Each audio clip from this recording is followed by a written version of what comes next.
You want to teach ordering to people that experienced 400 years of slavery. King Leopold is a real person that exists. Churchill is a real person that exists. The harm that they caused in Africa, the genocide that Germany carried out in Namibia, that Namibia is nearly empty. Namibia is a country in Africa. You want to tell us we don't understand what it means to be ordered? Sometimes when white people speak, you have to understand that they don't hear themselves. So pause what you are doing and listen to the beautiful, talented Jamie Lawson speak some needed truths about the situation. Okay, let's listen to her and then we'll come back after that. You saw that, especially after BAFTA. Did you talk to any of your cast? Anything? I absolutely talked to them. I'll first say a big shout out to Mike and Delroy. Let's continue to honor them for how they handled that in real time. The grace and the dignity that they exercised. And the whole home team, everybody that was out there, really carried themselves well. I think the events this weekend exposed a couple things. Institutionally, we still don't understand what inclusion means. Just because you invite someone into a space, but you don't provide the necessary resources to keep them and everyone else in that room safe by them being there, that's not inclusivity. That's exploitation. That man's disability got exploited that night. And it led to multiple offenses. That's the BAFTA's fault. And then the BBC, to air what they aired, right, is careless. And not like some haphazard accident. No, a real lack of care was exercised for those two black men. And we know the BBC knows how to take care of what they care about, right? Because they censored a bunch of other. They went so far as to make sure certain things weren't topics of conversation. They censored Akinola's speech, the director of My Father's Shadow, which is an amazing film, by the way. So you censored one black man, you failed to protect two others, and our production designer, Hannah, you do not care for our dignity, our humanity. You want to celebrate our art, but you won't protect. And that's why we celebrate sinners. That's why we celebrate Ryan. That's why we show up to the NAACP. Because those are spaces where we felt safe, where we feel safe. Hello, welcome back to my channel. My name is King. And today I'll be talking about the BAFTA BBC situation. So the BAFTAs was held last week, and as Michael B. Jordan and Delroy Lindo, who were part of the cast of Sinners, were receiving their awards, and they were up on stage, being recognized. A white man screamed a slur at them, and it carried to them on stage. And Black America, me, I'm from Nigeria, I'm staying in Nigeria. Okay, so a lot of people the world over basically, responded. They were not having it. We were not having it. We still aren't having it. And immediately we spoke up about it. All of a sudden, which is not all of a sudden, because all of a sudden implies surprise, we start to see pushback. We start to get pushback from white people, from white disability advocates, teaching us what Tourette means, teaching us how Tourette work. Denying our humanity to allow for that man's disability. And one thing about white people, when they want to be so-called leftists, when they claim to be leftist or liberal, you can be very sure that they don't know what intersectionality is, and they don't know how it works. I made a video last week about how intersectionality is the Achilles heel of white feminism. And it seems like every area of their life that they claim to be not Trump-like, to be not right-wing, to be not MAGA, they still cannot understand that black people also live in the world that they exist in. There are some of the loudest disability advocates online are black. My first introduction to what Tourette was, or what Tourette is, was through this musician Jamie Grace. I don't know if anybody knows her. That time I was very religious, and I used to listen to her songs. She sings gospel, pop gospel, And I read up on her online, and like she suffers from disability Tourette's. And then after knowing about Tourette's and keeping it in my mind, we come upon this era of TikTok where a lot of white people were cosplaying having Tourette's. So if anybody, and those white people were eventually caught out, okay, were eventually exposed and shamed by the entire internet collectively. So these same white people now are now telling us that no, you don't understand how it works. People, I don't know why people are being uniquely ableist. And I was just there in the trenches fighting for fighting for Michael B. Jordan and Daryl Lindo, only for another member of the production of Sinners, Hannah Belcher, to come forward and say it was a very horrible experience for her because 3 other people were harmed with that slot throwing of that same man.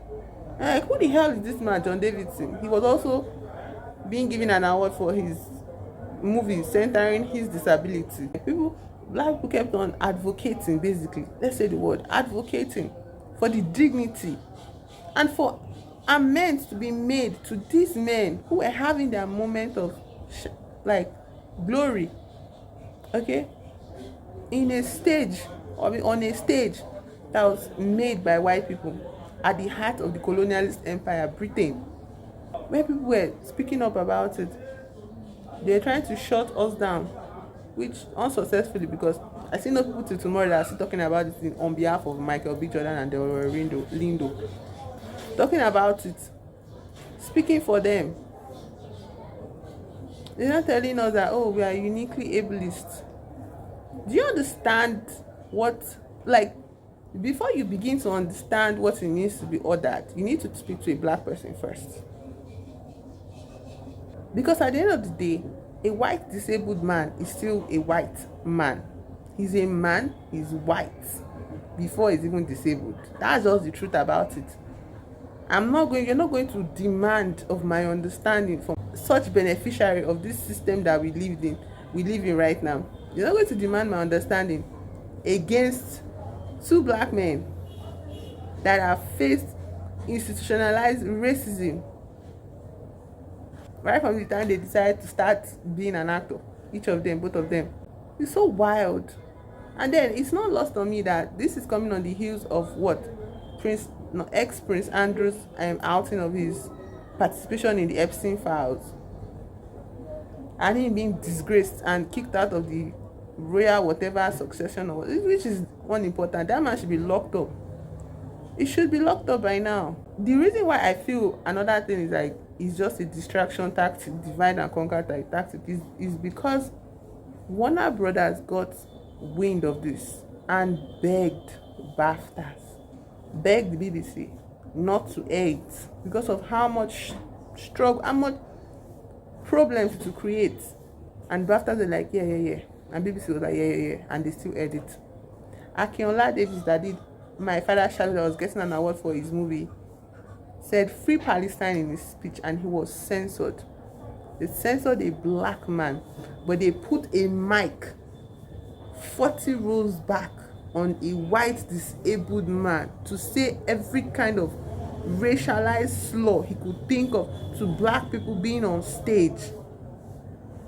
Do you understand what you're talking about being ableist? Do you know what ableism is? Some clown was even saying, some reaction was not saying that Michael B. Jordan and they are millionaires, that what is wrong with them, that they should just use their millions to ease the harm of racial abuse on them. You censored Akinola Davis, that had a right to stand up and speak up for, that was using his voice to speak up for brown people in Palestine and Gaza. But you did not, you kept the live mic beside a white man with the disability that forces him to call people slurs. I'm pretty sure that man said something anti-Semitic, but it was censored.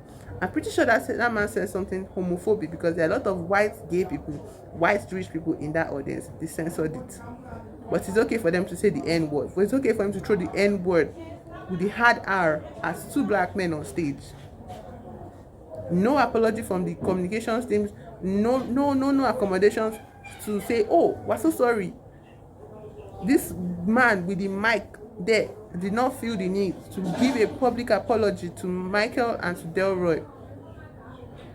After a lot of talk, after many statement upon statement he kept giving, he now said, I reached out to their team and I apologized to their team. No, you should apologize publicly. You should be on a stage and apologize to them. Let us see it. I think that we all have our own personal take on what happened at the BAFTAs. I want to hear your take on what happened with the BAFTAs. I mean, I was there and it was painful to have that celebration kind of really tainted for me. You know, I have no hard feeling toward John Davidson at all. Like, he has a condition. I feel like BAFTA has a lot of lessons to learn, but like I think Jamie Lawson said it like yesterday, it felt like exploitative and performative to have someone there without the full protection of everyone, including him and anyone in that audience. There were children in that audience. That's one thing, and then the BBC is a whole other thing. That's the bit that really kind of kept me awake at night and brought tears to my eyes. I was like, you really chose to keep that in. I can't understand it, and I'm not sure I can forgive it. Like, people of color, black people love to make fun of white people because they don't know how to treat guests. They don't know how to treat guests. Swedish people, I don't know if that's Swedish people or Norway or whatever, those European, Western European people, came online defending their right to not feed a guest in their home. A guest that was a child. They said, you did not feed it from your own house. So I'm not surprised that British people also have that same behavior. British white people also have that same behavior. You invite people from America, from other countries to come to your stupid award show to give it legitimacy, to give it validation among groups of people that see themselves in those type of characters. You invited them to give legitimacy to your freaking institution, but you could not make accommodations for them. And like Jamie said, when you so-called include people but you don't protect them, that is exploitation. If you don't have an audience of black people around the world watching your freaking stupid award show, do you think that award show would have any sort of legitimacy? If you don't have black participants that are submitting their arts to your stupid institution for grading, do you think your art will have any sort of legitimacy? It won't. It won't. So that is what you're doing. You're exploiting them. And she's right. It's exploitation, it's not inclusivity. Before all the details of this event came out, before BAFTA was drawing the line in the sand against BBC, the BAFTA was saying that we actually told BBC this and that and that and that and that. So it's not on us, it's on BBC. Before all of that came out, because black people kept on pushing and pushing, before all of that came out, white disability advocates, white leftists, white liberals came online and started telling us that he didn't mean it. Oh, this white man with disability didn't mean it. I don't think he meant it. You know, he can't control his brain. Do you understand how neurological functions work? Do you not understand how neurological conditions, neurological disabilities work? There's this beautiful article, actually, that was written by, I wish I brought it here. And that article, basically, the heart of the article was saying that if anti-blackness was not so baked into our systems, into our lives, that is part of the code of our language. Anti-blackness is the code of our language. If it was not so, the word Negro, the word nigger would not appeal to such a condition as forbidden. You understand that kind of thing? If black people were allowed to reclaim that word successfully, if the history of that word was properly passed along to the generations that came after the so-called ended slavery, if the reality, the truth was told to the children afterwards, the descendant of such people that call themselves slave master, it wouldn't be a tick. The tick would not pick up on such a word. But the reason why that tick, the reason why the word is part of what such a tick would incorporate is because of the harm it would cause. That's just the reality of Tourette's. It's to cause harm. It's to cause harm. But something that causes harm, obviously, out of the control of you as a human. That's why when people say your disability is, you are not your disability, basically. You understand? Yes, you are yourself, and at the end of the day, you are shaped by your experiences. But still, part of the advocacy for disabled folks is like they are not defined by their disabilities. So I understand that he might not have meant to say it. And I'm not giving this man any benefit of the doubt, because the things that were later uncovered in his movie, his behavior, and the statement he was pushing out, who was just promoting his movie, I'm saying he might not have meant it. He might not have meant it. But at the end of the day, harm was caused. You want to teach ordering to people that experienced 400 years of slavery, people that were stolen from their homes, generations of people that watched their families die for no reason at the hand of another person, of white people. King Leopold is a real person that exists. Churchill is a real person that exists. The harm that they caused in Africa, the genocide that Germany carried out in Namibia, that Namibia is nearly empty. Namibia is a country in Africa. You want to tell us we don't understand what it means to be ordered? Sometimes when white people speak, you have to understand that they don't hear themselves. They absolutely do not hear themselves. They feel like they're the only ones in the world. That's one thing I've learned from discussing like the atrocities of white people. And when I mean atrocities, I mean even the so-called Emerald Fennel. The atrocities. They think they're the only one that have that. Like every harm they experience in this world is unique. It has never been experienced before. Everything they discover in this world is unique. It has never been done before, because they think that they are the first and the only ones. Doesn't matter if it's a man or a woman. So I'm making this video to add to the voices that we continue to advocate for people like Michael B. Jordan and Delroy and the cast of Sinners, facing all of that nonsense, facing institutionalized racism. And no, a black man earning millions and millions of dollars for his rightfully earning it as he deserves to earn it does not deny the harm that institutionalized racism can inflict on him. And you cannot gaslight me. Don't worry. Go to the back of the class. Just go to the back. Go to the back. You can't teach me as a black person. You can't teach black people ordering. And even your so-called degrees in whatever psychological, whatever thing you want to explain, it's not going to make any sense to me. I'm not mincing words, guy. John Davidson was wrong. He caused harm and he should have publicly apologized. They've infantilized this man. They've removed his agency. They've done everything that they feel it would be a proper defense of him, not knowing that they are perpetrating ableism. Just because their goal is to normalize saying the N-word, they've been pushing for it for so long now. Say, oh, cancel culture is not real. Cancel culture, cancel culture. I said it when I was 16. I said it when I was 10. I said it when I was 12. Meanwhile, 12-year-old children were throwing sticks and stones at other 12-year-old black children for just walking through their neighborhood. So being a child does not minimize the harm racism in your DNA causes. Let me tell you now. And never, ever, ever, never we will give an inch for you people to have free reign over that word. Never. You will never be able to normalize saying that word as a white person. Never. And I don't care for the conversations of dense conversations, foolish conversations about how we use it in our music. Thank God it's not your music.